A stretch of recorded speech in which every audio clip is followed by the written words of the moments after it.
बचाओ। अरे बाप रे, बच्चा के जल्दी आओ। अरे जल्दी आओ। अरे सब कहाँ लो? अरे कहाँ भाई? अरे बचाओ भैया, जल्दी ले चलो, जाके बचाओ। चलो।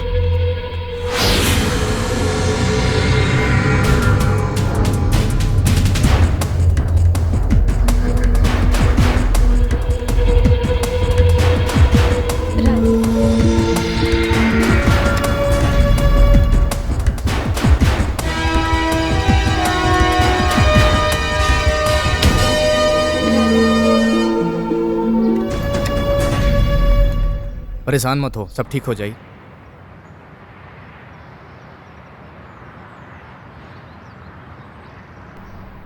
डॉक्टर साहब, काबिल सब ठीक बना? हाँ सब ठीक है, कोई खतरा नहीं है। सांप के डसने के निशान के ऊपर कपड़ा बांध देने से बच्चे के शरीर पर विष नहीं फैला, इसलिए बच्चे की जान बच गई। डॉक्टर साहब, हम बच्चा से मिल सकते हैं? जी हाँ, आप मिल सकते हैं। जी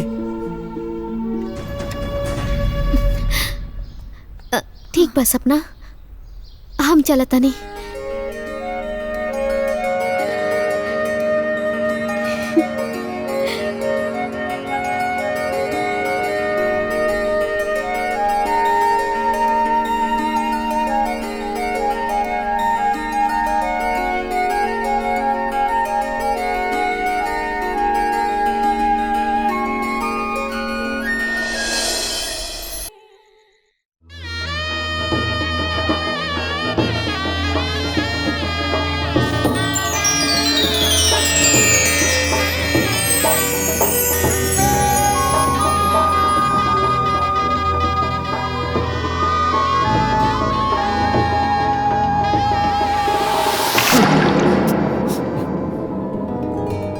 का हरे पगला गल बड़े का? इतना बढ़िया सपना दिखत रहनी है, शादी के लड्डू बस मुंह में जाए वाला रहे, लेकिन ते सब सत्यानाश कर देले। भैया ऐसा पहली बार थोड़ी ना भइल हा। अरे तू यहाँ नकली शादी के लड्डू के चक्कर में पड़ल बड़ा। निचवा चल के देखा, असली शादी के लड्डू देवे वाला तोहरा इंतजार करत बड़े। हाँ सच्चू में? हाँ भैया, तू जल्दी से नीचे आवा, सब लोग तोहर राह देखत बड़े। ठीक बा, तू चला, हम आवता नहीं।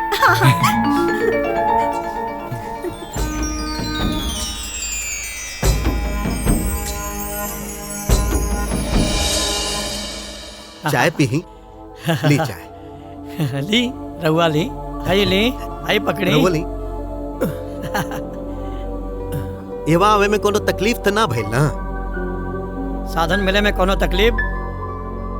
ना कोनो तकलीफ ना भइल। हाँ भैया, लड़का एकदम शुद्ध हीरा बा। हाँ हाँ।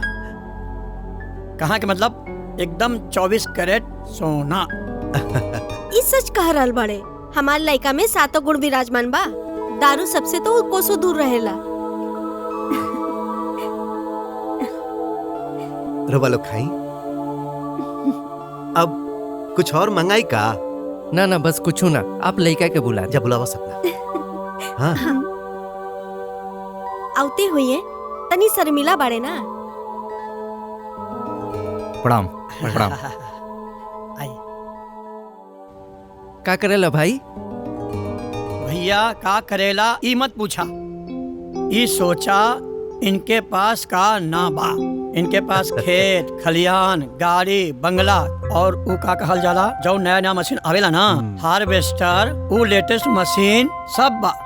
और देवता जैसन माई बाप, एगो लड़की के और का चाही? ई गाड़ी घोड़ा से अनाज थोड़े ना उगेला, अनाज उगाए खातिर पैसा लगावे के पड़ेला, तब अनाज उगेला। बाकी हमरो तो मतलब खेत खलियान हा, लेकिन वहू में हमनी के पैसा लगाईला, जितना पैसा लगाईला उतने उगेला। बाकी हम एगो बात बतावे के चाहता नहीं, अब राउर लड़की के हमरा घर में कोनो तकलीफ ना हुई। बाकी सब तो ठीक बा, अगर लड़का बाहर भीतर कमात होके तो हमनी के ये रिश्ता करे में कोनो एतराज नहीं है। देखी चाचा जी, लेकिन हमनी के सरकारी नौकरी वाला लड़का के घर में ही शादी करे के बाद। अब चाचा जी, अब हमनी के सोचे के टाइम देते। अच्छा चाचा जी, अब हमनी के चले के इजाजत दी, हमनी के चलत है। प्रणाम।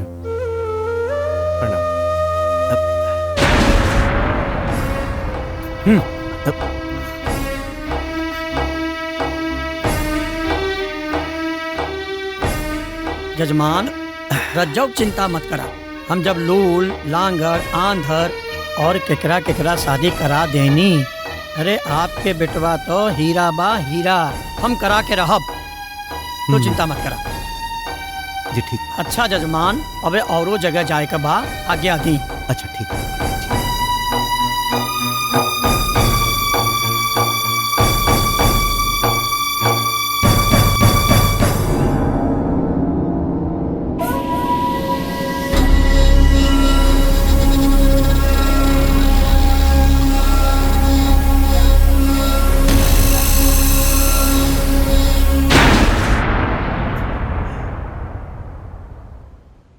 पता न कौन सा नक्षत्र में बेटा पैदा कैले रहू, एकरा ब्याहे नहीं के होत।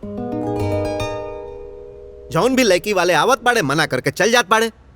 अरे लोग के तो लड़की कटा ले, हमार तो लड़का कटाता। तब बुढ़ा गई बका, होई शादी। हाँ 30 साल के हो गए धीरे धीरे, लौकत लइखे का।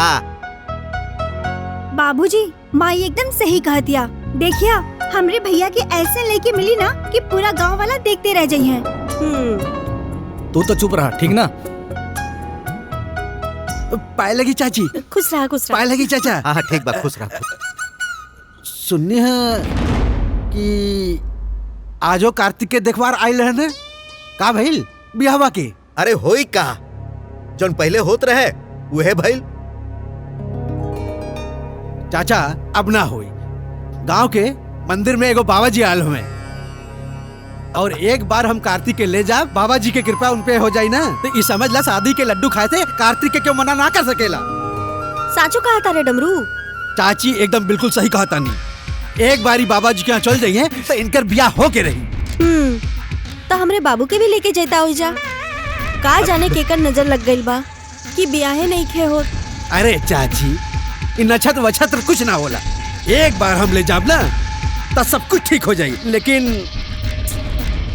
कुछ पैसा के जरूरत। अब कोनो भी बाबा बाबा के चक्कर में 1 रुपया भी खर्च ना करो। अरे एकर बियाह के चक्कर में 1 बीघा खेत बिक गई। 1 बीघा बिका गई ना, तो का भइल बिका गई, 1 बीघा औरे बिका जाई। हमार बाबू के तो शादी होखिए के रही। हमरे दुआरे भी सहनाई बाजे के चाहिए।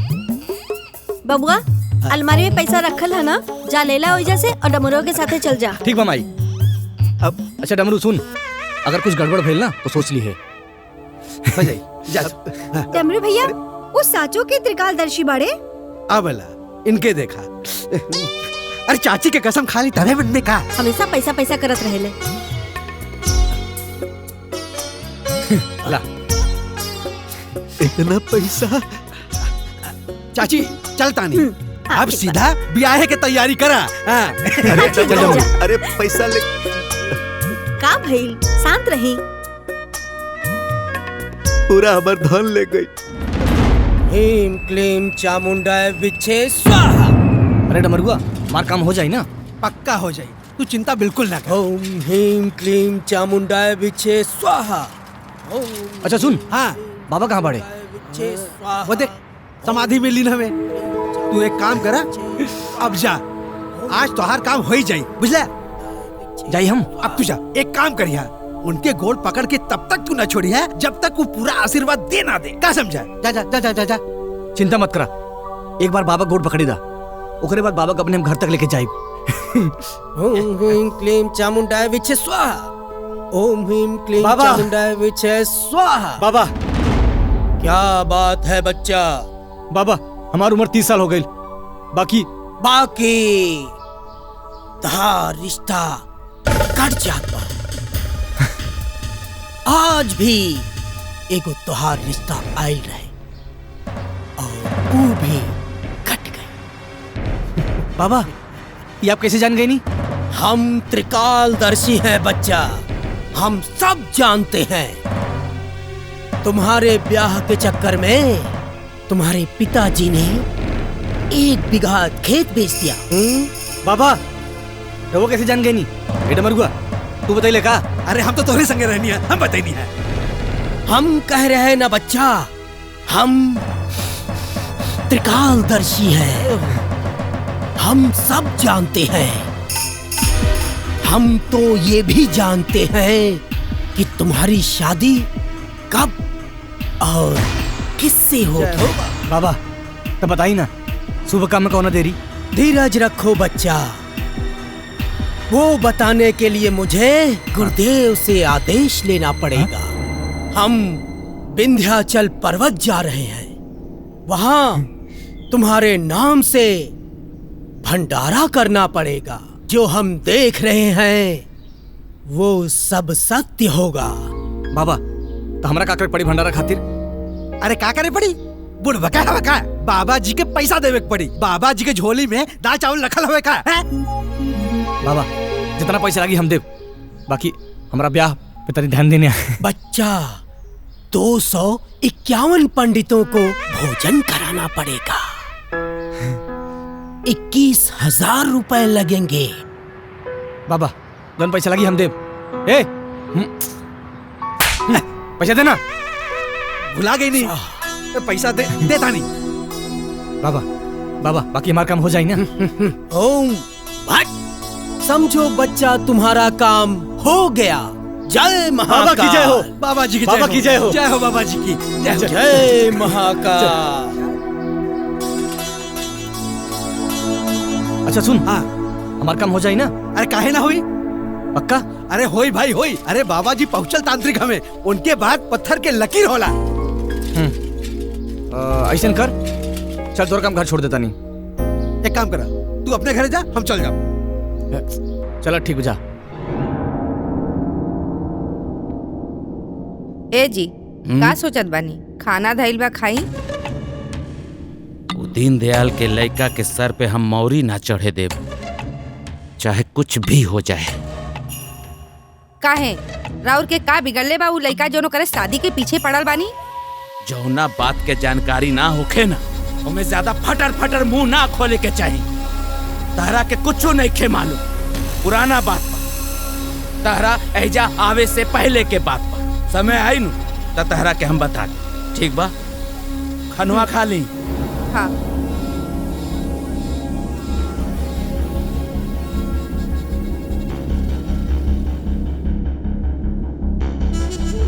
मिर्ची कहाँ डलले बाड़ू, और कतना बार कहनी कि हमरा मिर्चा ज्यादा पसंद बा, हम तीता आदमी बनी। अच्छा अच्छा लेके आवा तानी।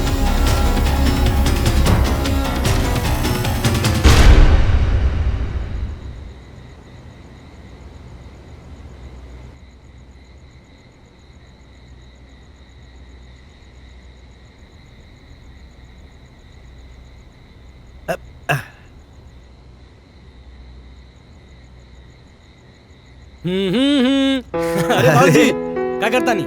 अरे कुछ हो ना, का बात बा बेटा, बहुत खुश नजर आ रहल बाड़ा। बाबूजी बातें कुछ ऐसा बा। बाबूजी गजब के बाबा रहल है। हाँ इमाई गजब के त्रिकालदर्शी बाबा रहल है। काल लीलार चमकत रहे होकर, और जानकारी बिना हमरे कुछ बोलले कुल बता देलस। कितना शादी कटाइल है, कितना बीघा खेत बेचाइल है। अरे सचो माई, हमनियों के एक बार दर्शन कर लेवे के चाहिए। हाँ जी, इस सच कहत बानी, हमनियों की जाए की चाहिए ना। बाकी माई अब ही उनकर दर्शन ना हो पाई। उ काहे? वो हमारा नाम से भंडारा करावे गए बाड़े कैलाश पर्वत पर। अब तो हम पोता के मुंह देख ले। सुनी, पतो आई तबे ना पोता आई। हाँ बबुआ भैले नहीं खे, लगलू चूड़ा कूटे। देखी जी, हमार पोतोहू आई और हमरा के पोतो हुई और हमार चूड़ो कुटाई। ठीक बा, भगवान करस ऐसने होके।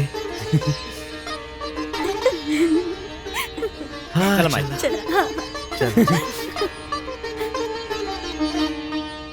Cheers!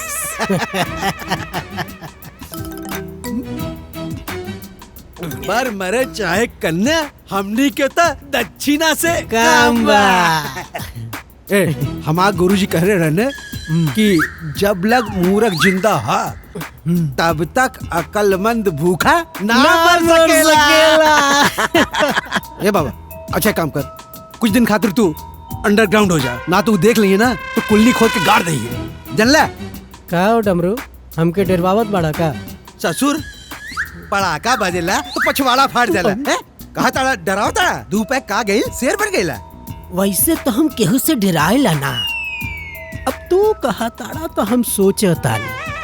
अंडरग्राउंड होइए जाई। सुन, अंडरग्राउंड का मतलब ये है कि कुछ दिन खातिर तू दूसरा गांव चल जा और वहाँ जाके दूसरा मुर्गा तलाश करा। देखा, जब तक कस्टमर फंसत रही तब तक अपन जिंदगी ऐसे चलत रही, समझा? जब दुकान दौरी चलत रही तब हमने के काम फलत रही। और आज के कामयाबी पे फिर से एक बार चीयर्स।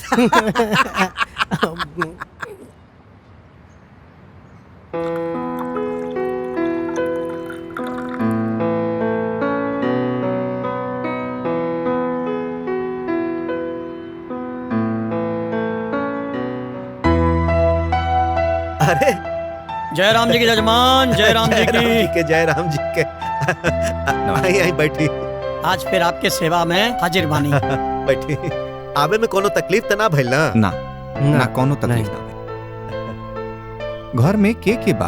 अब भगवान के दया से एगो बेटा एगो बेटी बिया। हाँ, 20 बीघा जमीन बा। 20 बीघा जमीन? बढ़िया। प्रणाम। हाइली, हमारे बेटा आ गई, कार्तिक। अब बेटा आओ तनी बाबूजी।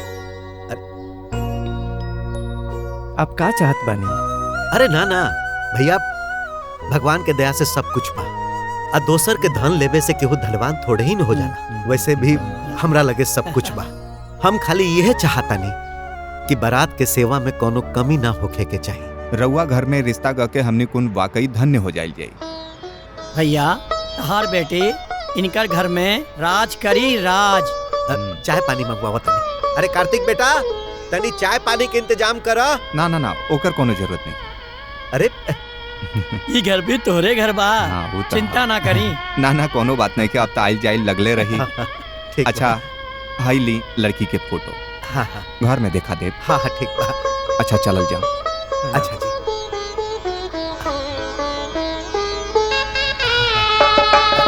बाहर आई जी।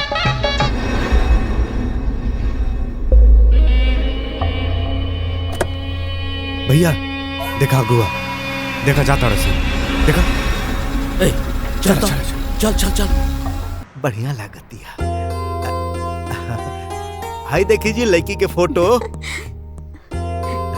ये तो बहुत सुंदर बा। माई, एकर नाक कुछ टेढ़ा नहीं लागत। अरे चल। बड़ा सोच बका। चल हट। देखो ना भैया मारा दिया। अरे अरे का करता? माई।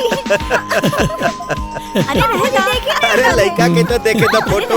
अबे अच्छा लड़की, परिवार की।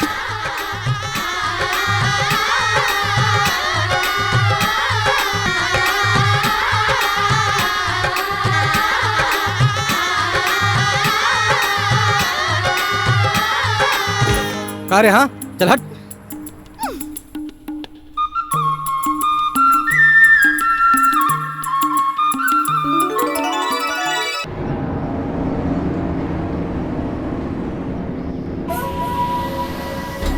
रोका रोका रोका रोका। बाहर आई।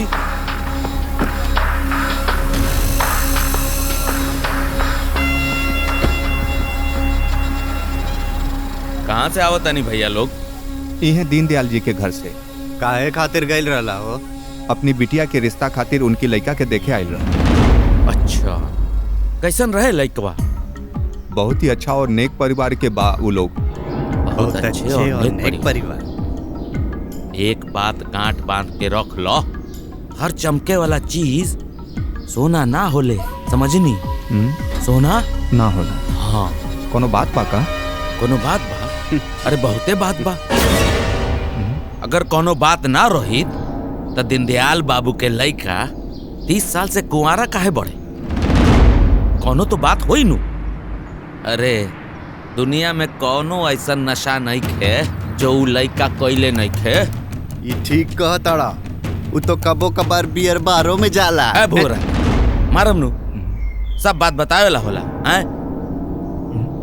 देखी भैया, राउर घर के लड़की, हमार घर के लड़की, सब कोई बराबरे न होला। अब एक बार जब इज्जत हाथ से निकल जाए तो फिर वापस ना आवेला। कोई बात ना, बाकी फैसला रउआ के हाथ में बा। जाए जाए जाए रउआ। चल भोर, चल चल चल चल। ई तो पते ना रहा। लड़की तो ठीक बा ना? हाँ, हाँ ठीक है। अरे का भाई काहे परेशान करत तारू? बाबूजी देखा ना फोटो नहीं के अच्छा दे दी। हाँ। पंडित जी राउर बहुत बहुत धन्यवाद, इतना अच्छा घर में रिश्ता करवाईनी। जी अरे बहुत अच्छा परिवार बाबू, गांव में पूरा इज्जत बा उनकर। ऊ घर में अगर हमार बेटा के बियाह हो रहल बा तो ई तो भगवान जी के कृपा बा हमरा पर।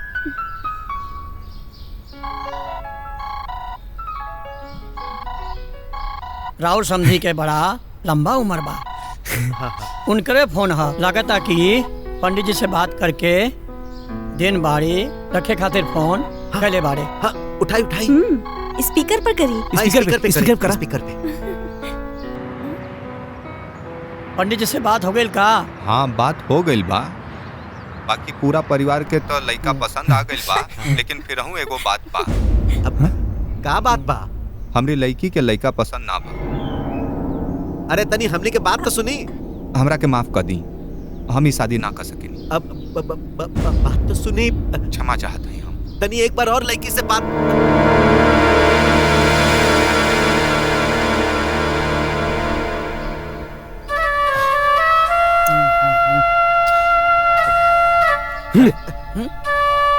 अरे कार्तिक बेटा कहाँ जा पड़ा? चिंता मत करो, सब ठीक हो जाए। अच्छा जजमान चलो तानी, अब सब कुछ ऊपर वाले के ही हाथ में बा।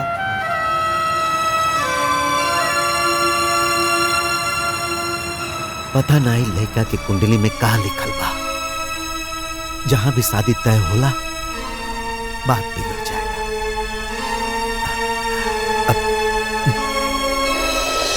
प्रधान जी जब से रउआ प्रधान बनल बानी नु तब से गांव में कोनो परेशानी नहीं खे। अरे ऐसे कैसे कह देले बानी कि परेशानी नहीं खे? गांव में बहुते परेशानी बा। तारा का परेशानी बा हो? ए चच्चा, गांव में बहुत छुट्टा साढ़ घूमता और कुछ साढ़ तो फसलों बर्बाद करता। अरे तहार कितना बीघा जमीन बर्बाद कर देले बा हो? अरे छोड़ी ना इनकर जमीन अब बीघा। ए प्रधान जी, सबसे बड़ा परेशानी तो दीनदयाल बाबू के घरवे में बा। इनका लड़का के बियाह नहीं न हो। ए कालीचरण, खबरदार जे अपन काली जुबान से हमरा बेटा के बारे में कुछ उल्टा सीधा बोल लेता, हमरा से बुरा केहू ना हुई। त का कर ले बहो? न का कर ले? ये हमार पुरखन के जमीन हथिया के जो घमंड लेके आइल बड़ा ना अपना अंदर, एक दिन चकनाचूर हो जाई। तो सुन ला, हथियाइल जमीन कबो बिकेला ना, बाकी हमार जमीन बिकल बा, काहे कि वो हमार पुरखन के बा, तहार नइखे। जमीन टिकल बा कि बिकल बा? हर बार बियाह के नाम पर एक एक बीघा जमीन बेचाता।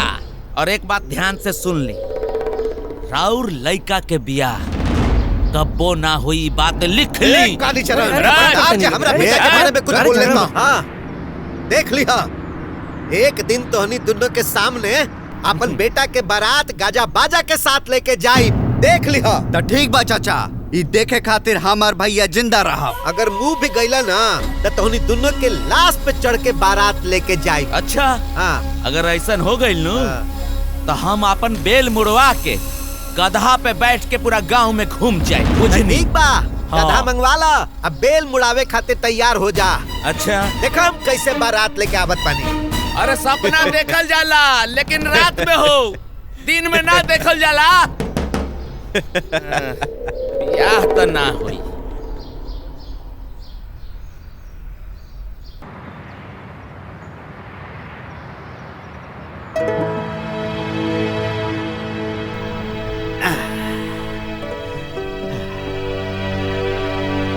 पानी लाई जी।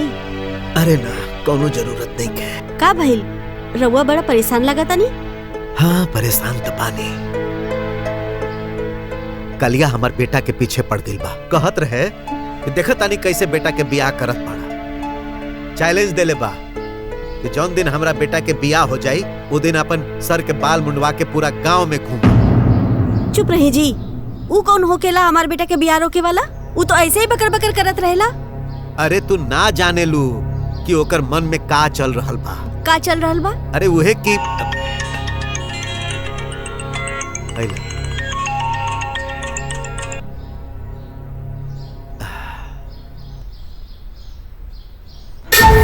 अरे एक बार हम कह देनी कि उ दीनदयाल के लड़का के बियाह ना होई त ना। अगर हो गई था एक तो ई होई ना, अगर हो गई नु तो पंचायत में हम का कहले रहनी, बेल मुड़वा ले। हे भगवान, इनकरा के सद्बुद्धि दा, पता ना ई कब। अच्छा भैया, बहुत अंधेरा हो गइल बा, हम चलत नहीं। हाँ।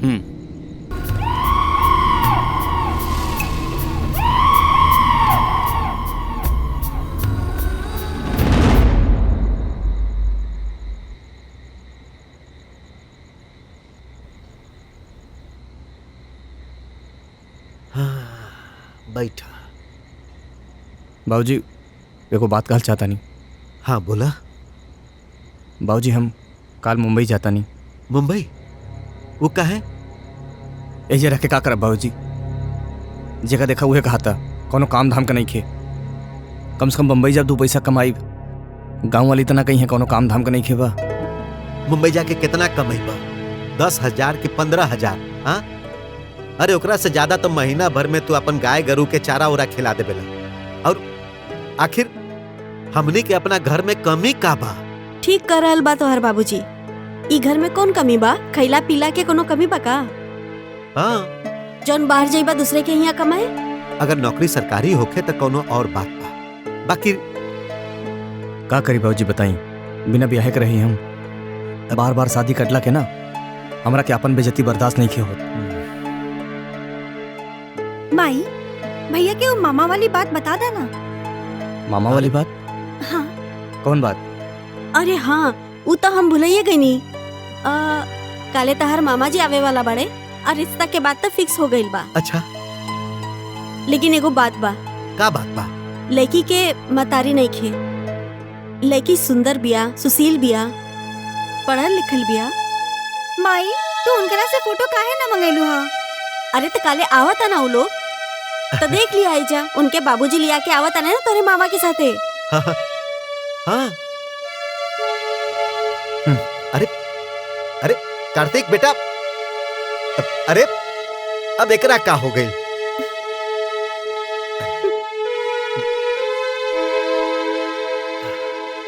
लो पिया चाय। हम ना पिया माई, पी ना। जब भी शादी के बात हुए ना, ये बेचैन हो जाए ना।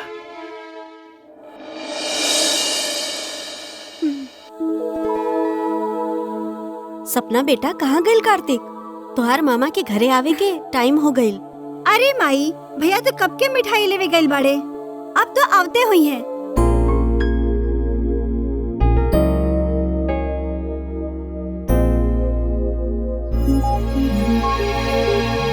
अरे कारे मंगरू, तू तो ससुर अंडरग्राउंड ऐसे भैला जैसे गधा के सर से सींग गोल हो गई। चुप रहा मर्दवा। अपने यहाँ रह के मजा मारत हुआ और हमरा के धक्का खाए खातिर छोड़ दला। अच्छा वो सब छोड़ा, हमरा के ई बतावा, तू ई छेद वाली छतरी काहे ओढ़ ले बाड़ा? ना बुझला? अरे ई खातिर कि हमका कैसे पता चली कि घाम चल गई। वाह गुरु वाह, मान गईली तोहरा की। तोहार दिमाग तो कंप्यूटरों से तेज चलेला। का तो है तेरा बुढ़वा खाई का? चल। अरे ई कहां से? डमरुआ, ए डमरुआ। काहो कार्तिक, ई इतना सुबेरे सुबेरे कहाँ से अवतारा? ई मिठाई उठाई कुछ ना, मामा बता रहे। अच्छा अच्छा। बाबा, ए बाबा। अरे बाबा प्रणाम। बस बच्चा, कुछ मत बोला, हम सब जाना तानी। ई बेर भी तुहार शादी कट हो गई, बाकी एमे हमार कौनो गलती ना हो। हम 251 पंडित के भंडारा खातिर बुलौले रहनी, जिनमें से एक पंडित भंडारा में ना आ पौलस। तब हम समझ गए नी कि कुछ न कुछ गड़बड़ हो गई। बाकी ए बार एगो औरो उपाय बा, तू कहता अब बता। देखा बाबा, ए बेरी पैसा के बात कतई मत करी हा। ये बेर एकदम फ्री में बा। का चीज? बस एगो पंडित के खातिर जी 51 गो पत्तल केहू के बियाह में उठावे के पड़ी। बस एकदम फ्री वाला उपाय है। हाँ। एकदम फ्री ना। तो आज तो संजोग बहुत अच्छा बा। आज डंगरवा यहाँ बारात आवे वाली बिया और ओजा सांझे के आ जाई है पतरी उठावे। हाँ ठीक बा, तो लो चला हम आवता नहीं। ठीक बा ना। ए जानकी, हाँ जी। कार्तिक कहाँ बा, दिखाई नहीं देत। अरे वो तो बाजारे गइल बाड़े, पता ना कब आई है। काफी देर हो गई। हाँ ला आ गई। हेले माई। अच्छा मामा बहिल कहाँ पहुँचल बाड़े? फोन आइल रहे, वो लोग नहर पर पहुँच गइल बाड़े। बाकी सब तैयारी हो गई बा ना? जा अंदर रख दो। ठीक बा।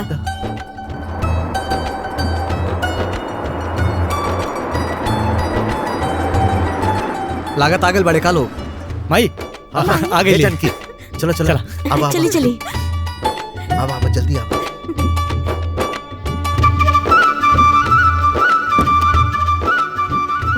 खुश रहे। प्रणाम। आई आई आवा बेटी। खुश रहा। अरे खुश रहा। आवा। आई हाँ, प्रणाम। प्रणाम। अब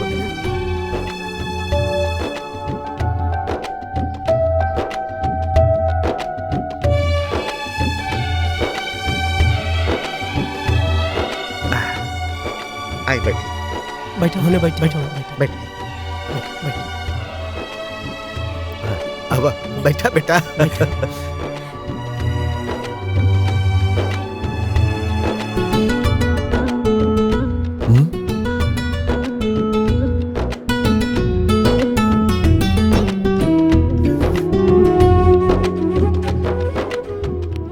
अरे लाओ, रख दे, रख दे।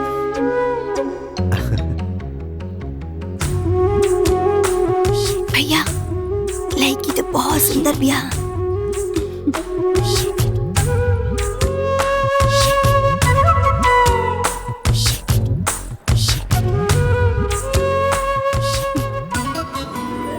अच्छा भाई साहब, रास्ता में आवे में कोनो तकलीफ तो ना भइल ना? ना जीजा जी, कोनो तकलीफ ना भइल, आराम से आ गई। अच्छा भाई साहब, शहर में और कौन सा बिजनेस बा? गांव में टायर मोटर के कंपनी बा, ओमे 10-20 गो नौकर चाकर लागल है सो। आपन बताई खेती बाड़ी के का हाल चाल बा? अरे खेती बाड़ी तो लागत पे निर्भर करेला, जितना लगाइब उतने कटाइब।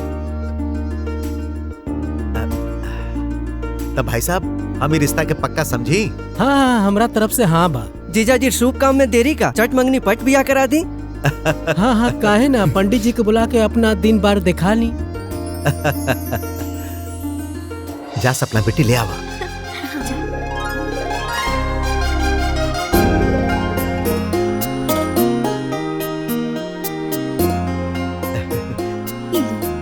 जा पहिरा दा।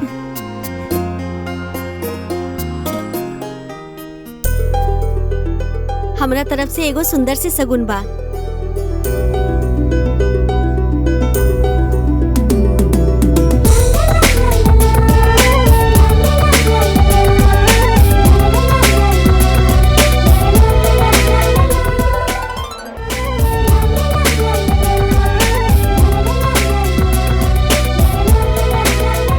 अच्छा तो हमनी के चले के इजाजत दिहल जाओ। सांझ हो गई बा, खाना पीना खा के जैती था। हम तो अपन पहला खाना अपना घर से खियाए, ओकरा बाद रउआ घरे ना खाए। हाय लड़की के फोटो बा। हाँ ठीक बा बहन, चला तनी हम। भैया जाई, लेकिन काल जल्दी आ जाए। पंडित जी से दिखा के दिन बार रखे के बा। ठीक बा ठीक बा।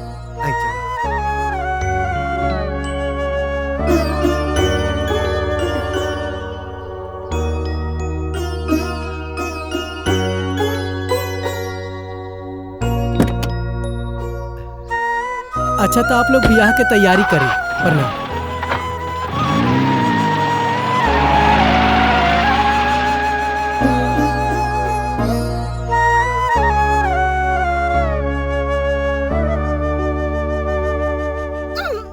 अरे अरे ये देखा, सपना फोटो जा, हमरा अपना दोस्त के दिखावे के बा। लेकिन भी ना।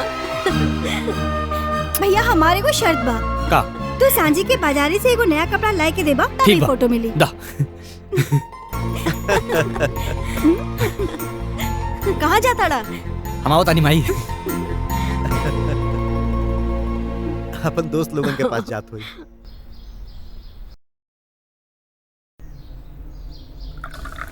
देखिए भैया, ठीक बा? भैया दिमाग कामे नहीं के करे, समझे ना आवता कि का करी का भाई तेरा दिमाग में। छोड़ा जाए भैया, हम ना बोलो। अरे बताइबे कुछ। पहले दारू पिया। जब से सुन ले बानी दीन दयाल के लड़का के शादी तय हो गई बा, तब से कंठ के नीचे दारू नहीं खे जात। अरे पी ना होई बिया।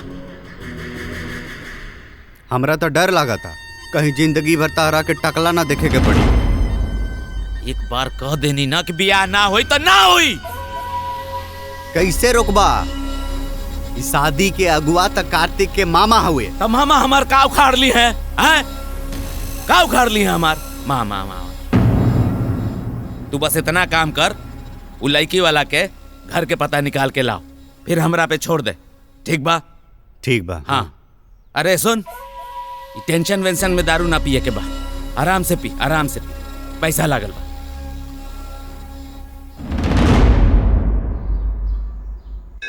जयंती मंगला काली भद्रकाली कपालिनी दुर्गा क्षमा शिवा धात्री स्वाहा स्वधा नमोस्तुते।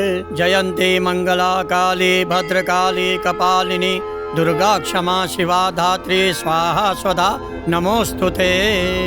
ओम ऐं ह्रीं क्लीं चामुंडायै विच्चे।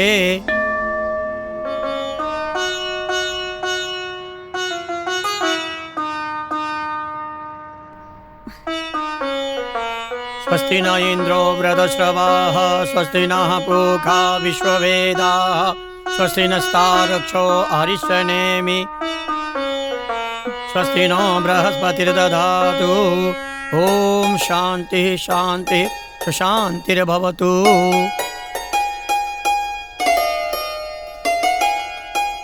महाराज जी, हमने के तो जात बानी, कुंडली देखे के बाद तनी आ जाए।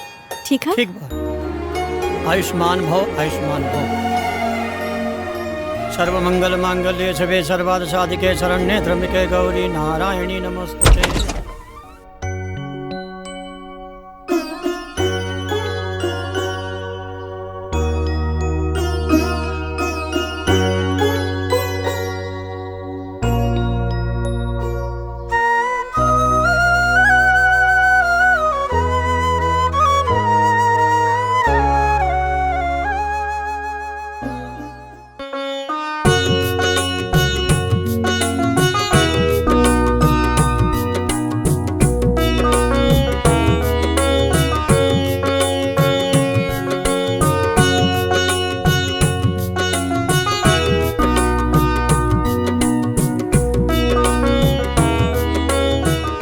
महाराज, सब ठीक तो बानू? जजमान पूछी मत, लड़का लड़की के 28 में 28 गुण मिलता।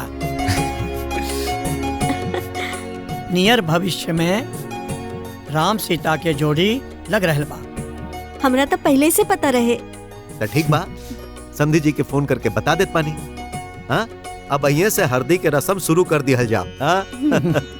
अरे सपना बेटी, जा मोबाइल तो ले आवा। जी बाबूजी। ये कुंडलिया आपन भगवान के मंदिर में वहाँ रख दी।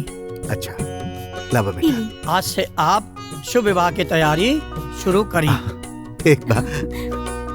अच्छा, आज्ञा दी। जी प्रणाम। जी श्याराम। धन्यवाद पंडित जी। इला मंदिर में रखता। अरे हाँ, समधी जी के फोन करे के बा। 1 मिनट।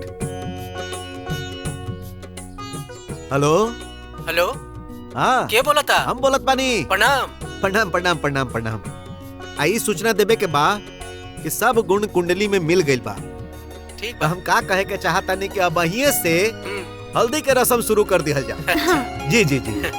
हाँ, रुआ के भी बधाई हो। प्रणाम प्रणाम प्रणाम। हाँ, तो बेटा अब तैयारी शुरू हो जाए। हाँ, हल्दी उर्दी सब तैयारी करा। हाँ, बस बस भैया, इतना शर्मावा मत।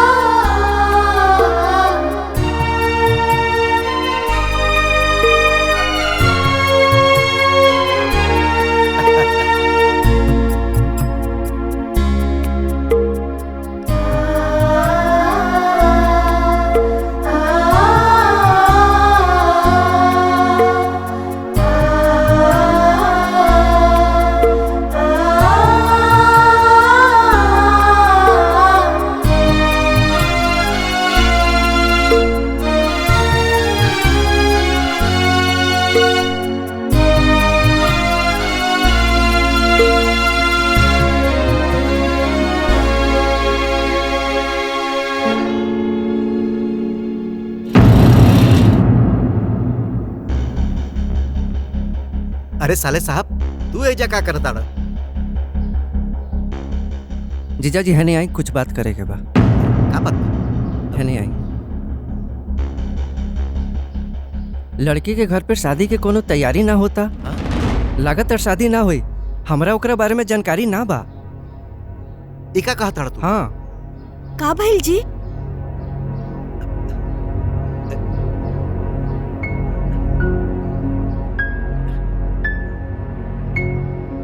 हेलो। हाँ हेलो, बोली।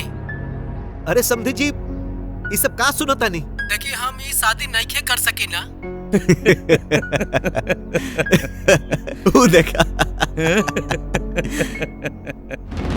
जौन लड़का के उम्र 35 साल हो गइल बा और ओकर हर बार शादी टूटता रहला कोनो न कोनो वजह से, ठीक है ना?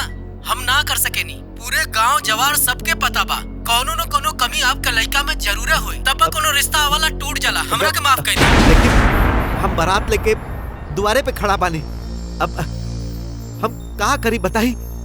अब देखी देखी अगर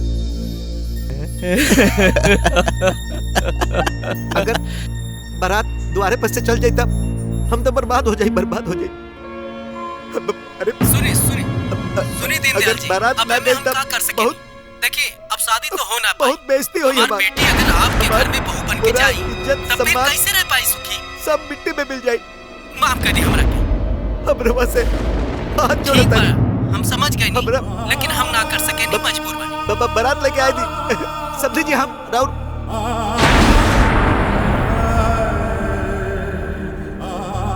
पकड़ी, हमारी इज्जत अब तारे हाथ में बा। बस बाबूजी, हमरा बियाह खातिर अपना पगड़ी उतार के दूसरा के पैर रखे की जरूरत नहीं खे। लेकिन अब बेटा हम रघुआ से हाथ जोड़ के माफी मांगता नहीं।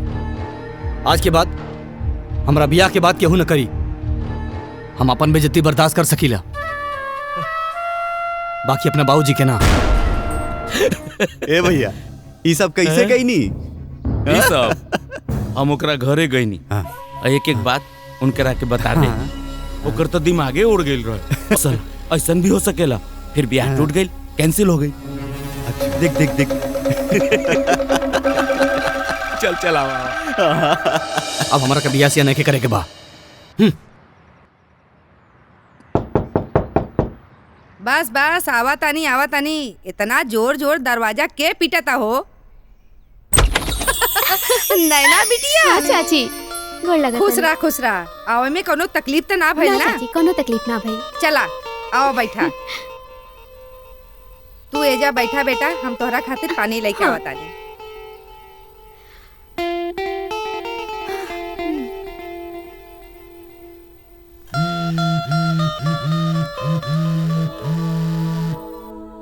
हाँ पापा प्रणाम। खुश रहा। पहुंच गइलू बेटी? हाँ पापा बढ़िया से पहुंच गए नी हम। खाना वगैरह खैलू हा? हाँ पापा खा लेनी, तू खा लेला? हाँ बेटा हम खा ले बनी। अच्छा काली चरण बाने का हो जा? ना पापा वो तो दिखाई नहीं देत हमरा। अच्छा ठीक बा, हम बात कर लेब उनसे बाद में। हम तनी काम से जाता नहीं, हम तो के शाम के फोन करब। ठीक बा पापा, अपन ध्यान रखब। खुश रहा। ठीक बा पापा। नैना बिटिया इला पानी पीला। बैठा चाची। और ठीक बाड़ू नु? एकदम बढ़िया। अरे नैना बिटिया। प्रणाम चाचा जी। आ गई। बैठ। हाँ चाचा जी। और आवे में कोनो तकलीफ तो नानू भाई? ना चाचा जी कोनो परेशानी ना भइल। गूगल में लोकेशन डाल के हम आ गई नी है। गूगल पे? हाँ। और तहार कृषि के पढ़ाई कैसन चलता? ठीक चलता। ओई खातिर हम गांव में आनी है चाचा, ताकि हम अपन प्रैक्टिकल कर सकी। ए जी नैना बिटिया के कितना बढ़िया सोच बा। नहीं तो एजे के लोग किसानी करे में डरल। आई घर के भी अपना घर समझियो। लक्ष्मी जी नैना के विशेष ख्याल रखियो। दोस्त के बेटी बाड़ी तो हमरो बेटिए न भाई। हाँ काहे ना। अच्छा चाचा जी, हाँ। हमके किताब खरीदे के बा, तो का हम मार्केट जा सके नी का?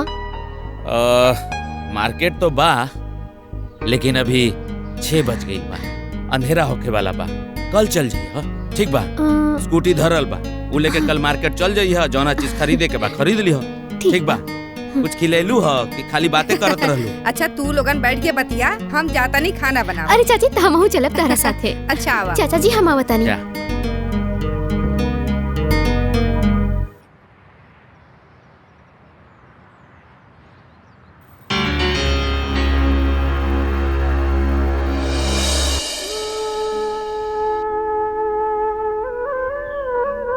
का भइल बाबूजी?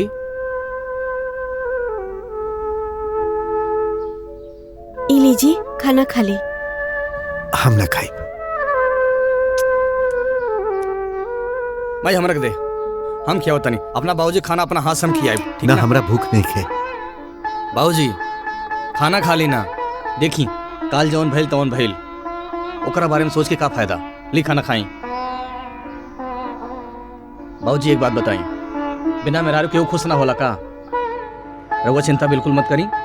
काल से घरे से लेके खेती बाड़ी तक सारा जिम्मेदारी हमार बा, ठीक ना? बेटा तू जौन सोच रहल बाड़ा हम वैसा नहीं सोचत।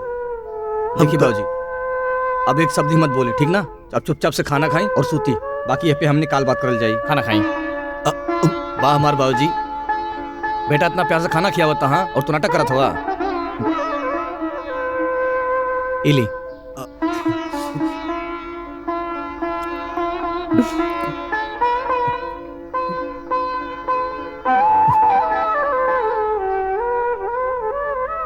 तू खा। ये भइल ना बात। खा रोल बनी।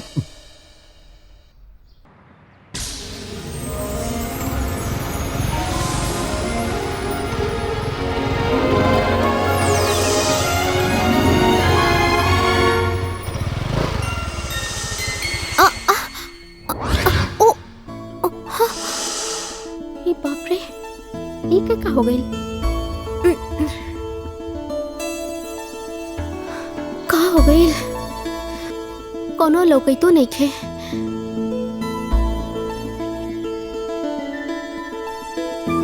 भैया देखा ना स्कूटी के का हो गई बा? कैसन पागल है? कोनो लौकई तो नहीं खे। रुका रुका रुका, एक्चुअली हमारी स्कूटी खराब हो गई बा, मार्केट तक छोड़ देबा का? अच्छा तोरा लौकत नहीं खे? हम दू जन पहले ही से बानी, तोरा अपना कपारे पे बैठा ली का? प्लीज देखी ना, हमारी स्कूटी खराब हो गई बा और पूरा अंधेरा होखे वाला बा। हमार हेल्प कर दी ना। तू एक काम करे, तू इनके छोड़ दे और हम ऐसे हम तुम्हारा इंतजार करब हैं? एक झापड़ मारब सही हो जाइबा। हमरा कोनो काम धाम नहीं खे बका? हाँ कौन से हाई कोर्ट के फाइल पे साइन करता है? ये बेचारी मासूम लड़की है, बाहरी कर्तव्य होला जाके ये लड़की की मदद करा। अच्छा थोड़ा ज्यादा दया होता ना तो तू जाके छोड़ दे। ले हट, बगल में साइड हट, गाड़ी घुमा देता नहीं। ए कार्तिक, ए कार्तिक, ई का करता है? चल जो। तू छोड़ आवा ना, बेचारी कितना परेशान होता। जो छोड़ के आओ। हाँ सही बात भाई, तू छोड़ता ना। अरे अच्छा लड़का की निशानी ये हवे कि कोनो मासूम लड़की के सहायता कर सके। हैं? इज्जत से छोड़ के आओ, हम बाजार मिलब। का धर्म संकट बा। आओ बैठा। हाय गाड़ी। एक काम करा, ये गाड़ी जो है ना मैकेनिक के यहाँ पहुँचा दे, बुझले? हाँ। अबे तोहरा ऐसी निकल। हाँ साफत मिल गई।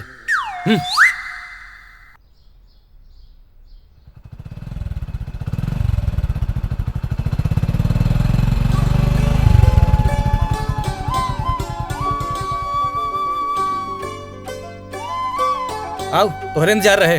अब बैठ। का बताई कार्तिक, मजा आ गई। कार्तिक लगा था बबुआ के बात एकदम सच होता। कौन बात रहे? यह कहत रहे डमरुआ तोर दुई को बियाह हुई। हम ओकरे बात के मजाके समझत रहनी भैया। तोरा जब देखा हमेशा उठपटांग बतियावत रहला। हाँ हम जाते नहीं, हमारा लेट होता, हमारा खा लिया। अरे बैठ यार। ए ए ए ए, ए कार्तिक तनी जल्दी आइया, हम ऐजा इंतजार करब। यहो चल गई। अच्छा हम हो जाता नहीं। अरे पैसा पैसा? ए डमरू पैसा पैसा खाता में लिख लिया। अरे तोर हर बार की यही ड्रामा है। अरे जेकर लेनी ओके कभो ना देनी। तो हाल लेके भाई पैसा पैसा ए लिख ले खाता में। अरे पैसा लिख ले, हमारे ऐसा ईमानदार कभो ना मिली। अरे पैसा पैसा। अरे ससुर कहा तानी ना कि खाता में लिख ले। खाता में ना लिखो, चिंदी चोर कहीं का। अरे भूरा। हाँ भैया। तुम्हार बाल कैसन लागत? बाल तो राव राज एकदम बहुत चमका था। तारा तो उम्मीद होखी कि हम टकला हो जाई। का भैया? आवा आवा। आई आई। लक्ष्मी, ये 5 बज गई, नैना बिटिया काहे नहीं आई? अरे बच्चा थोड़ो बाड़ी, अब भाई आ जाई। अच्छा फिर भी ला, 5 बज आ गई।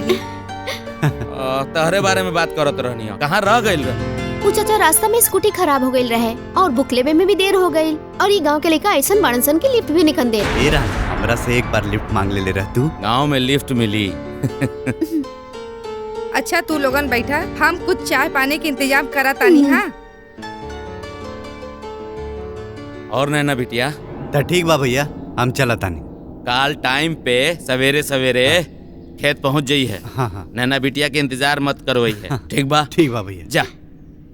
ठीक है भैया, चला तानी। चिंता करे के कोनो जरूरत नहीं है। जी चाचा। पूरा ना एक एक चीज सिखा दी।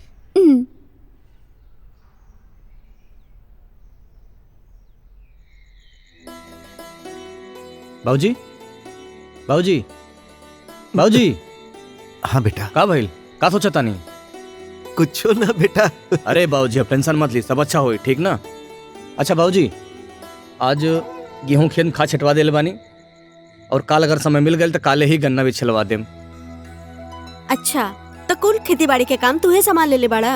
अरे माई, इमे जिम्मेदारी कौन बात बा? अरे अपने घरे काम करता नहीं ना, कौन जाके दूसरे की नौकरी करता नहीं? बेटा ये सब बात तो ठीक बा, लेकिन ये सब काम करे खातिर अभी तहार बाप जिंदा बा। बाबूजी वैसे भी तोहार लड़का सियान हो गइल बा, हमरा रहते रहुआ काम करे में हमरा के अच्छा लगी। देखिए अब हमारी चिंता छोड़ी, आप आराम से खाए पे और निश्चिंत रही। आज से घरे के पूरा जिम्मेदारी हमार बा, पूरा हम देखम। आज हमरा पता चला कि हमार बेटवा सयान हो गइल बा। बाबू दिन भर काम करके थक गइल हो बानू, जाके सूत जा। वैसे आज हम बहुत थक गइल बानी, तनी ज्यादा खाना खा लेनी है, जाता नहीं सोते। तू लोग आराम करा। ठीक ना? जा सूत जा, थक गइल बड़ा ना। तू हो जा, जाके सूत जा। ठीक है। अरे हम कर दे। उठी ना। अच्छा ठीक बा।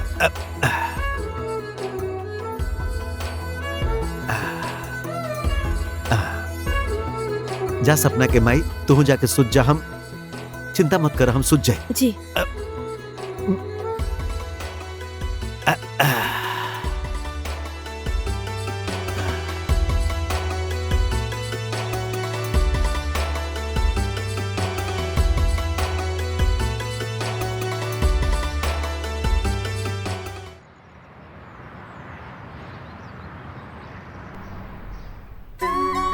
नैना ये देखा तारू, ये सब के सब खेत अपने बाड़े। सब काली चाचा के? हाँ मतलब काली भैया के। अच्छा हमार गोड़ दुखाए लगल, कहाँ तक जाए के बा? हमनी के होने तक जाए के बा, होने तक। देखा था वहाँ होने तक? आगे चला ना तू, हाथ पकड़ा। आराम से आराम से, गिरिया मत। चल। लगत जब। अरे बाप रे बहुत धूप बा। हाँ हाँ हैला, यह धान के खेत जोताई हो गई बा। अब एकरा में पानी भर के बस बीज रोपे के है। तो अब हम तारा के सिखावत आनी कि कुदाल कैसे चलावल जाला। हाँ देखा, ऐसे ऐसे खोदल जाना सीखा। अच्छा लावा हमरो के दा, हमू देखा तानी कि आवता कि ना हमरा। हाँ दा ऐसे ना। हाँ तू हाई वाला ला, दा ऐसे करा। आवा। छोड़ा।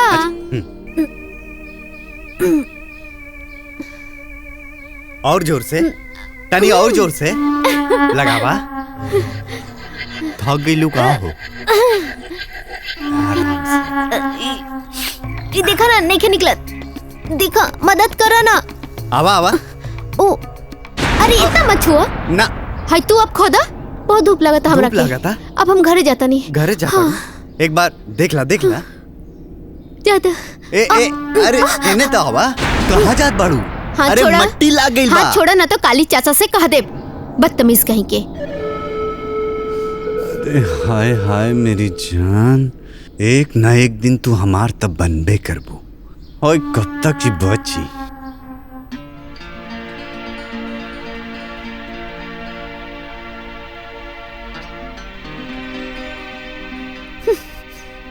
आ गईलू?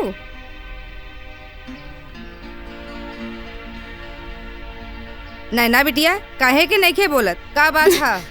चाची भुअर अच्छा लड़का नहीं खन। का कैले है? चाचू हाथ पकड़त रहे। ओकर इतना हिम्मत? चाची ई गांव में केहू और बाजी हमरा के कृषि के बारे में बता सके? हाँ, एगो लइका बा जोन ई खेती बाड़ी के बारे में जानेला और बहुत अच्छे से वो खेती करेला। चाची के बा? भोला और सुशील बा, जेकर नाम है कार्तिक। जैसन नाम वैसने ओकर काम बा। चाची पक्का ना भुअर की तरह ना करिहन? बहुत अच्छे तरीके से सिखा दी। समझ लू समझ कि ना? अब खुश ना? चला खा।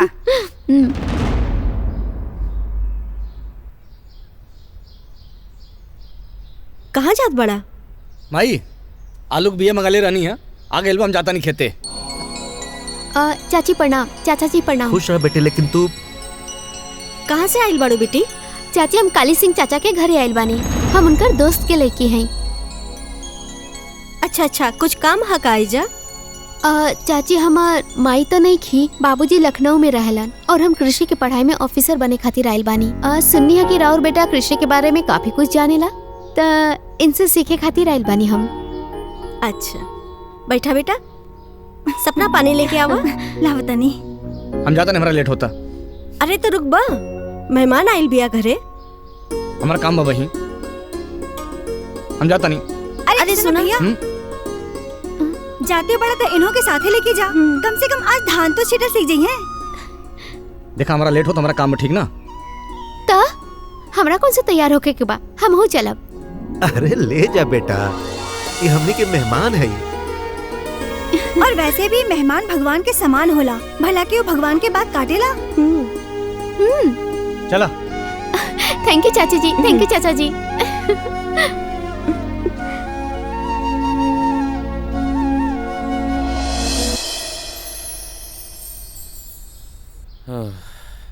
लक्ष्मी पानी लेके आवा था।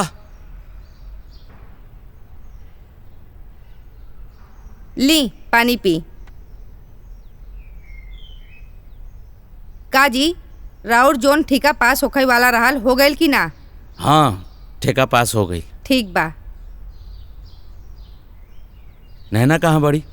अरे वो अपन रिसर्च करे गई लिया। वो सब तो ठीक बा, हमनी के ध्यान देवे के पड़ी ना। कहीं कुछ ऊंच नीच हो गई तो हमनी के नाम खराब हुई। रउआ चिंता मत करी, वो आ जाई हैं। पानी पी। रउआ से का बताई, हम जाना तानी वो कहाँ गई बानी।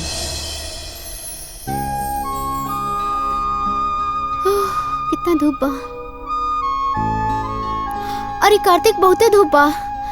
धूप लागत कहाँ आइलू है? अच्छा कैसे कटाई होला और कैसे बिया के चिटाई होला? कुल कई दिन में सीख लेबू का? बहुत धूप हो गई बा, चला चलल जाई। चला बाकी काल सीख ली है। चला। अरे रुक जा, हमरो के लेके चला, हम भुला जाए। ला। बहुत भारी बा। बस रह दो, थक जाए। हाँ। आओ बैठा।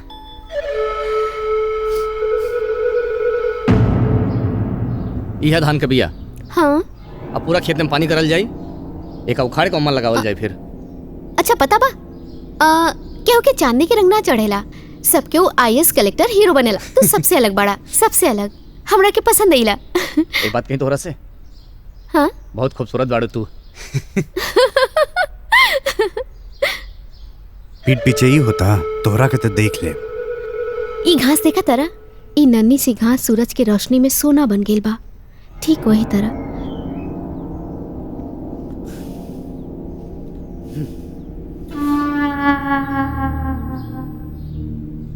इतना टेंशन में काहे बाड़े रे? भैया यहाँ बैठ के समाचार पढ़ा तड़ा, और वहाँ तोहार घर के बड़का समाचार आवे वाला बा। कैसन समाचार? ये कि कार्तिकवा नैना के लेके भाग गई। रे क्या बोला तारे, मालूम बता रहा? हम अपन आँख से देख के आवतानी, दोनों के नैन मटक्का कर। उ लफुआ के अपना हिम्मत हो गइल बा कि हमनी के घर के लड़की पे डोरा डाल रहल बा। भैया अबो पर समय बा, कंट्रोल करे के बाद कर ला, न तो एक बार प्यार के भूत का पार पर चढ़ जाई ना तो उतारे से बिना अब्बे के अब्बे चल उ दीनदयाल के घरे ओकर प्यार के भूत उतारत तनी। ए कहाँ से आओ तारू? कहीं से ना। कहीं से ना? अगर आदमी अपना आंख खुद से बंद कर लेवे ना तो ओकरा के अंधरा ना समझे के चाही। का भैल जी काहे इतना हाइपर होता नहीं? नैना चला बेटी घर में। हाइपर हो खतानी रे, दीनदयाल के घर चल, ओकर इलाज करे के पड़ी। चला भैया, चल अभी के अभी चल। ए दीनदयाल जी, चाचा, ए चाचा बाहर निकलो। ए दीनदयाल जी, दीनदयाल जी, ए चाचा बाहर निकला। का हो काली, बोला का बात बा? का हो दीनदयाल जी, जब कौनो लड़की ना मिलल राउर लड़का खातिर तो हमार घर के लड़की मिलल बा मीठ मीठ बात बोल के फंसावे खातिर। जुबान संभाल के बात करा काली। हमार लड़का तोहार लड़की से ना प्यार करेला। तोहार लड़की एजा हमार लड़का के पास आयल रहे, और रहल बात मीठ मीठ बोल के फंसावे के, वो सब हमने के ना जाने नहीं जा। ए चाचा वो तो हमरा मालूम बाकी तू कितना मीठ बात बोला ताड़ा। हमने के ना तोहनी जैसन मीठ बात बोले के ना वेला। अरे भूरा कि अपने आप ज्यादा चालाक बुझता रे। तोरा का लागत? हाँ तोरा बारे हमरा के पता नहीं खे, तोरा नहीं है तुम्हें काबा। सुना काली चाचा, हमरा के नैना से कोनो मतलब नहीं खेबा। अच्छा तो नैना से कोनो तरह के मतलब नहीं खे तो खेत में नैना के साथ का करत रहले हो? बस बहुत हो गई। तू अपन लड़की के संभाला काली। तू हमार लड़का पे इल्जाम काहे लगावा तारा? जाए जैसे रउआ अपन रंडुआ और निकम्मा लड़का के समझा दिया ना तो सुन ला, हाँ तो हमरा से बुरा केहू ना होई। अरे काली चाचा तनी जबान संभाल के बोला। हम कुछ नहीं के बोले तेकर मतलब का बा? त का करबे? बहुत कुछ कर सकत बानी। हमरा दुआरी पाके हमरा बाबूजी चिल्लाता रहा। तोहरा आखिरी बार समझावा तनी। ए पंडित जी, हमरो एगो बात ध्यान से सुन ली। समय अखंड और अनंत होला, ओकर ना कोई शून्य होला ना कोई अंत होला। ई जो हाथ में धागा पहनले बानी नु, हाथ में धागा पहनला से और डांड में जनेऊ बंधला से केहू संत ना होला। और पंडित बानी, समझ में आ गई होई कि हम का बोलतानी। आज तक जातानी, ऐजा शौक खातिर ना आइल रहनी हो। चल रे भोरा, चल भोरा चला।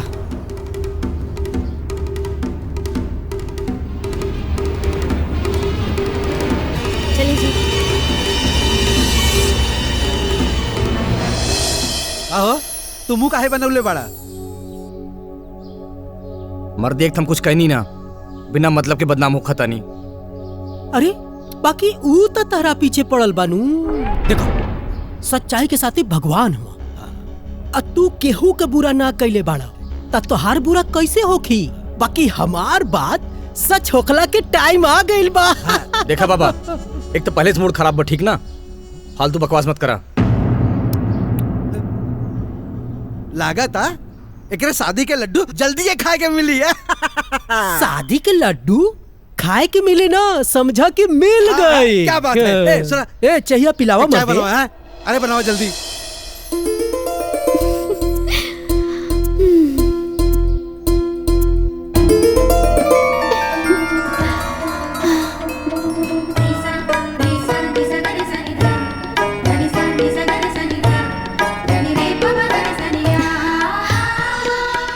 ओ सुहाग सिंगार मेरे सपनों में भंवर डाल दे। झूम उठूं मैं फूलों की तरह, झूम उठूं मैं फूलों की तरह, ऐसी नजर डाल दे।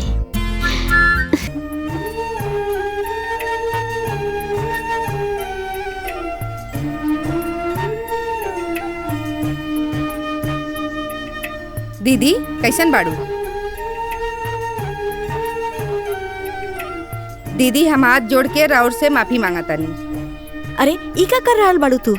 काले जोन हमार पति कैले हा ना, ओकरा खातिर हम सबसे माफी मांगा तानी। सपना तू हमरा से नाराज बाड़ू का? अरे ना, ऐसन कोनो बात नहीं खे। चाची हमरा के माफ कर दी। चाची जब से हमरा के बतैले बड़ी कार्तिक के बारे में, हमरा के कार्तिक से प्यार हो गेल बा। चाची जी हमरा के अपन बहू स्वीकार कर ली। बाकी बेटा, कार्तिक के फैसला और तोहर चाचा जी के चाहे बगैर कैसे हो सकेला? दीदी वो सब हमारे ऊपर छोड़ दी, सब हम ठीक कर दे, छोड़ दा। चाची हम बिना मतारी के टूहर बानी, यही से हमरा के अपन बहू स्वीकार कर ली। अरे तू रोआ मत भौजी, हम बानी ना। अच्छा सुनी दीदी, चलता नहीं, खाना बनावे के लेट होता। हाँ दीदी चला तानी, उनका आवे के टाइम हो गइल बा। चला नैना। अरे तू कहाँ जाता रू? भैया खेते में काम करता नहीं, खेती काम नहीं के सीखी की का? चला खेते भैया ओजे बड़े, चल के उनका से बात कर जाई। हाँ अच्छा नैना, टाइम से घर पे आ जाइए, ठीक बा? ठीक बा माई, हम भैया खाते टिफिन लेके आवता नहीं। हाँ हाँ जा। रवई साफ करत रहनी का? हाँ हम बेटा। कर दी? ना ना रहेगा। चला। हाँ ठीक बा चाची। हाँ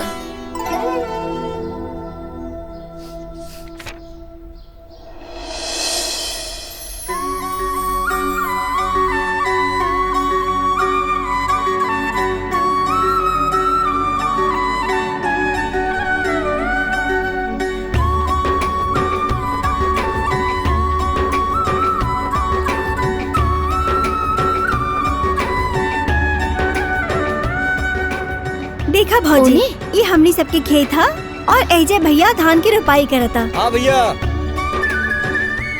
चल।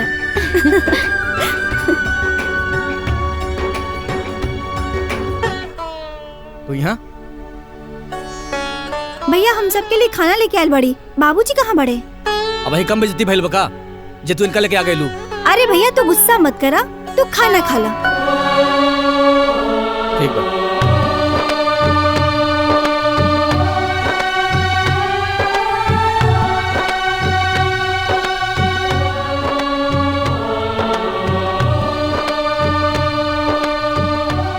अरे भैया खाना खाइबा हो ना? खा के आइल बानी। ठीक बा। बचाओ भैया बचाओ, बच्चा के सांप काट लेलक, बचाओ। अरे सांप काट लेलक बच्चा के, जल्दी आओ। अरे जल्दी आओ। अरे सांप काट लेलक। का भेल हो? अरे सांप काट लेलक बा। का हो गइल? अरे बचाओ भैया, जल्दी ले चलो, बच्चा के बचाओ। चलो।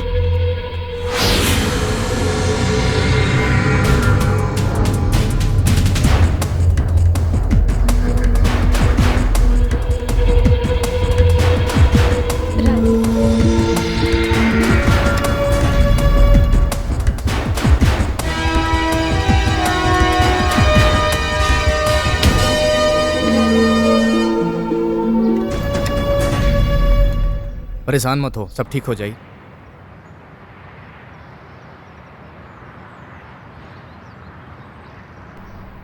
डॉक्टर साहब काबिल सब ठीक बना? हाँ सब ठीक है, कोई खतरा नहीं है। सांप के डसने के निशान के ऊपर कपड़ा बांध देने से बच्चे के शरीर पर विष नहीं फैला, इसलिए बच्चे की जान बच गई। डॉक्टर साहब हम बच्चा से मिल सकते हैं? जी हाँ, आप मिल सकते हैं। जी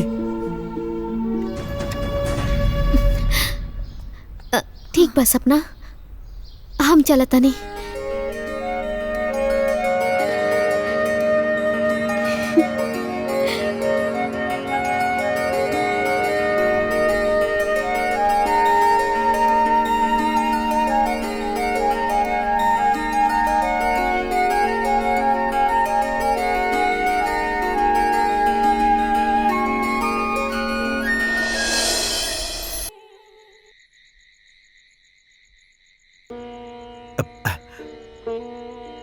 ए सपना के माई, का सोच रहल बाड़ू? हम ई सोच रहल बानी, जोन काली के घरे लड़की आयल भी आनू, अगर अपना घर के बहू बन जाए तो कैसन रही? अच्छा रही। लड़की देखे में हमरा तो बहुत अच्छा लागल, बाकी बीच में जे एक काली बाना। देखी जी, वैसे भी अपन फर्ज बा धर्म कर्म निभावे के ना, वैसे ही कार्तिक के ब्याह करे के भी अपन फर्ज बा। बात तो तू ठीक है कहा ताड़ू। अब रात बहुत हो गई, तू जाके सुत जा। ए विषय पे हमने काल बात करब। ठीक बाजी, रवा सोच जाई।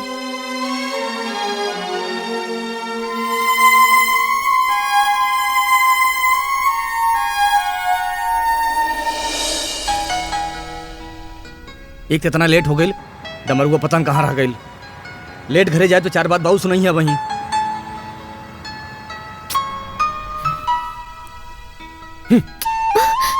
ई का मजाक है? हाँ हटा बैठे दना। अपना प्यार के पावे खातिर इतना भी ना कर सकेला। प्यार के पावे खातिर ना तन के ना मन के जरूरत होला। हम तन मन सबसे तार हो चुकल बानी। तू हमरा से प्यार ना करे लगा। I love you Karthik, I love you so much. नैना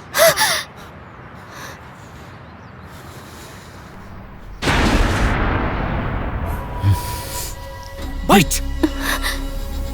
तारा के तो हम बाद में देख लेब, पहले हमरा के एकरा से बात करे के बा।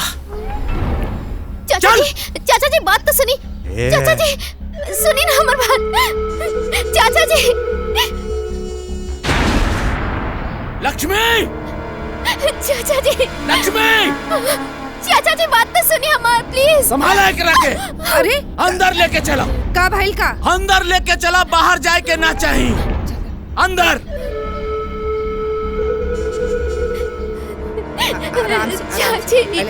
चाची हम कार्तिक से बहुत प्यार करनी। हम ओकरा बिना ना रह पाइब चाची।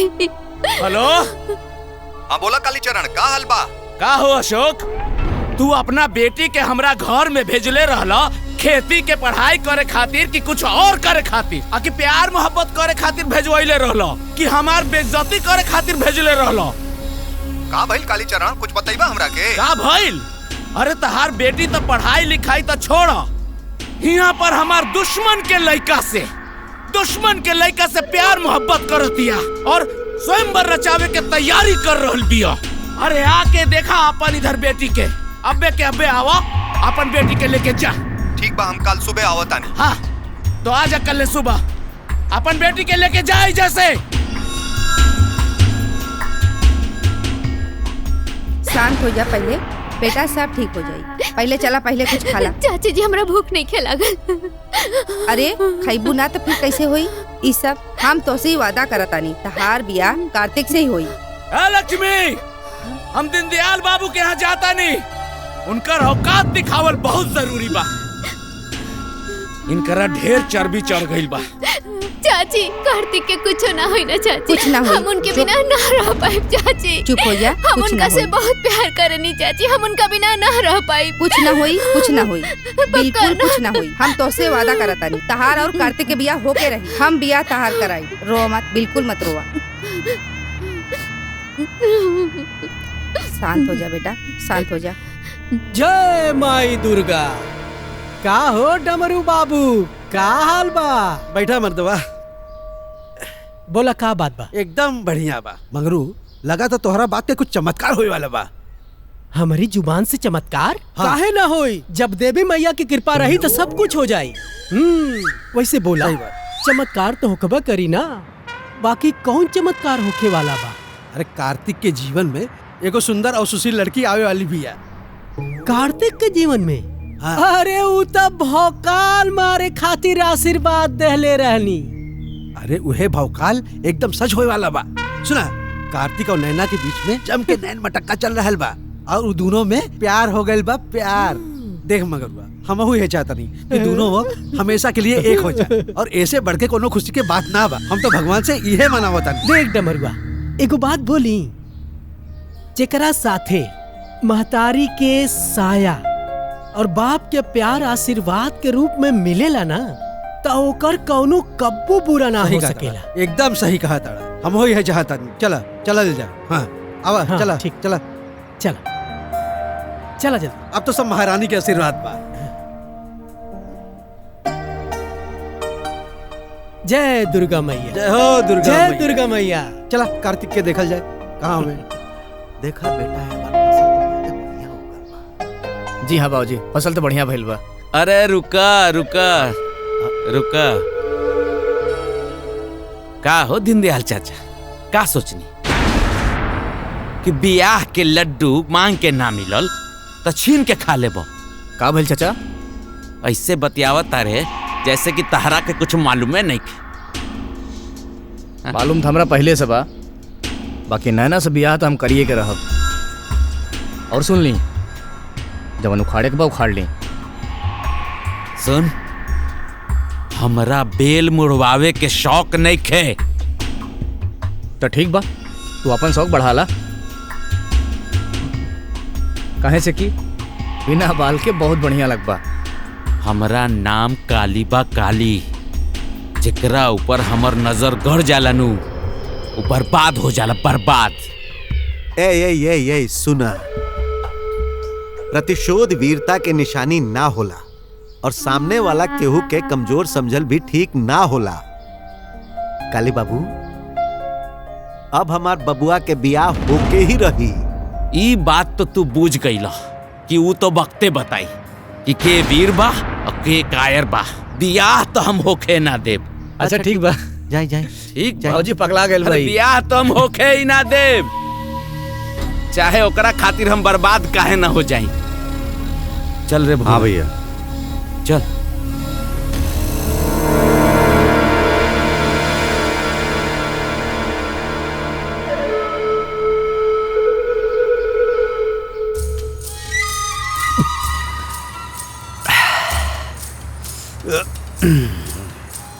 तू अपन मुंड मुड़ावे के उपाय कर ले बड़ा। हमरा के तो पर तरस आवत था।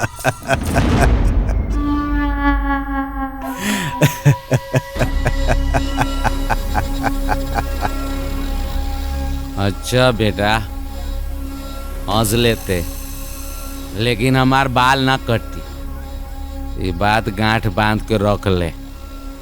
जैसे बाकी बियाह टूटल बा वैसे ही ई बियाह टूट जाई। टूट जाई? वो कैसे चाचा? अरे पहली बार तू सही बात बोलले बाड़े। आवे दे अशोक के, फिर देख हमर दिमाग के कमाल। बियाह तो हम होके ना दे।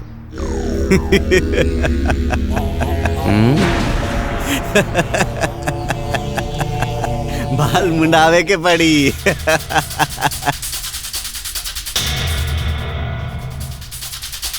बना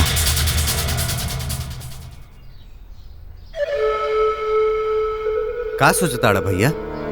तहरा से पूछ के सोची रे। राम राम कालीचरण। अशोक बाबू आए आए, कैसन बन? आ पापा पापा कैसन बानी? बढ़िया, तू कैसन बा? हम ठीक बानी पापा। हाँ, तू जरा अंदरे बैठा, तहर बाबूजी से कुछ बात करे के बा। जा तनी बात करे के बा। आवन बैठ बैठ। का भैया कालीचरण, काहे बोलले बड़ा हमरा के? फोन पे तो बड़ा चिल्लात रहा। अरे बातें कुछ ऐसन बा अशोक बाबू, हमनी के तो पुराना दोस्ती बा। हमरा मुसीबत में तू कतना मदद कैले रहला ई हम भुला जाए। तहार बेटी हमार बेटी भइल की ना, और तहार बेटी के साथ कुछ गलत हो रहल बा तो हम चुप बैठी। कालीचरण साफ साफ कही दा ना, का कहल चाहत बाड़ा? तहार बेटी नैना गांव के एक ऐसन लड़का से प्यार कर रहल बड़ी जेकरा के कुकुर बिलार भी ना पूछेला। कुकुर बिलार भी ना पूछेला। 35 साल के हो गईल बा। 35 साल के हो गईल बा। अब 35 साल में ओकर बियाह ना भइल।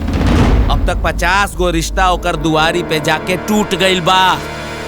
भैया बिल्कुल सही कहा ताड़ा। अगर नैना के शादी ओकर साथ हो गई ना, वो जिंदगी भर रोई। और तो और ओकरा के ना खेती बाड़ी के अलावा कोनो काम ना हवेला। अब बताओ, ये खेती बाड़ी करके कितना बड़ा आदमी हो जाए? बड़का आदमी खेतियों बाड़ी करेला तो उधार मांग। आई गांव में कोनो ऐसा आदमी ना बचल होई जेकरा से उ उधारी ना ले ले होई। अतहार बेटी ओकरा से प्यार कर रहल बाड़ी। समझावा ओकरा के। आप सब सही कहतानी, पर एक बार हम अपनी बेटी से बात कल चाहता ए बारे में।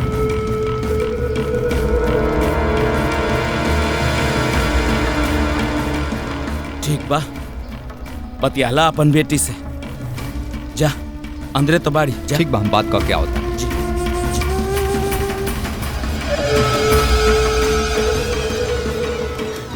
चाची हमके बहुत डर लगा था। नैना बिटिया तू चिंता मत करा, हम तोहरा साथ बानी। चाची लेकिन नमस्ते भाभी। ई का हम सुनतानी नैना कि तू एगो निकम्मा लड़का से प्यार करेलू और ओकरा से ही शादी कइल चाहताड़ू। पापा वो निकम्मा नहीं खन, बहुत ही मेहनती लड़का बाड़न। चाची जी से पूछ ली। भाई साहब नैना ठीक कहत बानी। उ लड़का के हम बचपन से जाना तानी, उ बहुत अच्छा बा, लेकिन उनसे दुश्मनी खातिर ई दोनों लड़का के शादी नइखे होखे देत। सब ठीक हो जाई, हम नैना के साथ बानी। पापा आपके अपन बेटी पे भरोसा नइखे का? भरोसा बा, पर ऊ परिवार से एक बार हम मिला चाहत हई। लेकिन भाई साहब लड़का हमरो को पसंद बा। ठीक है नैना, बाहर आवा, हमने कुन बैठल बानी। ठीक बा चाची जी। अब चुप हो जा, सब ठीक हो जाई।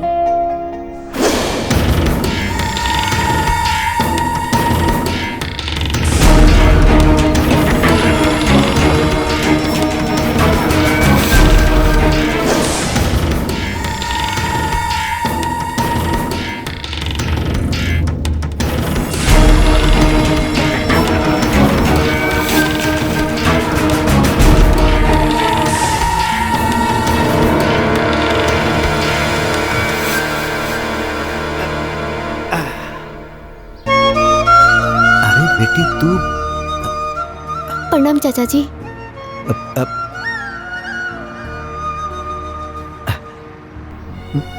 प्रणाम चाची जी। प्रणाम प्रणाम। और राहुल परिचय? हम नैना के पापा बानी। अच्छा अच्छा। नैना आप सबके बारे में हमके बतौले बाड़ी। एगो बात बताई, खेती बाड़ी कैला के काम कोनो काम ना होला का? हाँ, खेती बाड़ी काम ना बा, गधा मजूरी बा। तू काहे कैला? परदेश जाके काहे ना कमैला? ए अशोक जी, हम अभियो कह देतनी, इनकर घर में अपन बेटी के बियाह कैला के मतलब होई तू अपन बेटी के कुआं में धकेल देला। फिर से कहतनी बियाह मत करो, इनका घर में बियाह मत करो। समझ गई नीनू? ई सब बकवास बंद करी। अरे आपन निजी दुश्मनी खातिर ई दुगो लड़का के मासूम जिंदगी काहे खराब करतनी? अरे तनी सोची कि आपन औलाद होई, अगर अपने औलाद के साथे ऐसे होई त का होई? हाँ सोचले बानी कभी? अरे जोन होता होई दे, करा दे इनकर शादी। चाचा हम जाना तनी, जमाना के हिसाब से आज केहू खेती बाड़ी ना करे चाहेला। हर केहू डॉक्टर इंजीनियर कलेक्टर ही बने चाहेला, लेकिन सच्चाई से सब अनजान बा। अगर केहू खेती बाड़ी ना करी तो डॉक्टर इंजीनियर कहाँ से खाना खाई? धन दौलत रुपया सब धैल के धैले रह जाई अगर किसान खेती ना करी ता। काली चरण, हमारी बेटी के बात में सच्चाई बा, फिर भी तू चाहता रहा कि अपनी बेटी के प्यार के गला हम घोट दें। हम तैयार बानी। भैया अगर तोहरा लागता कि पुरखा पुरनिया के जमीन हमनी हड़पले बानी तो कितना जमीन बा रउए बता दी, जौनो ही हमनी की दे देब जा।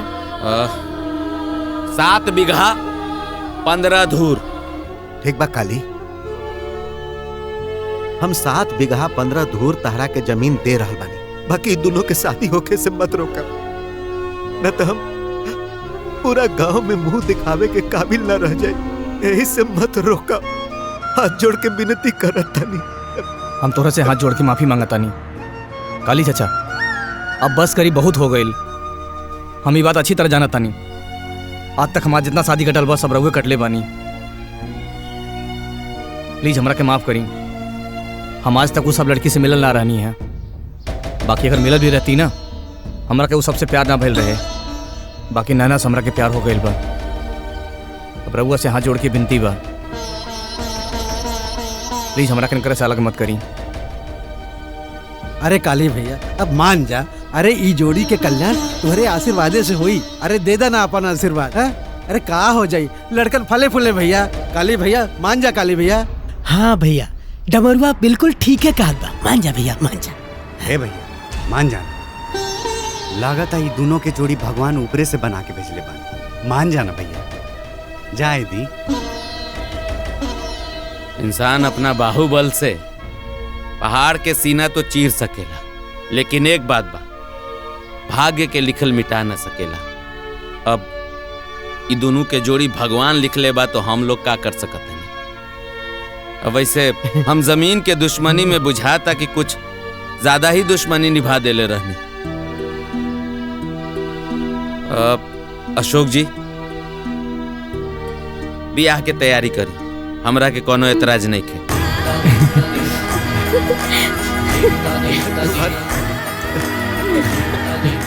वाह रे वाह। ठीक बा ना दीनदयाल जी, बियाह के तैयारी करी, हमरा के बुलाइब नु। तैयारी करी। रुक के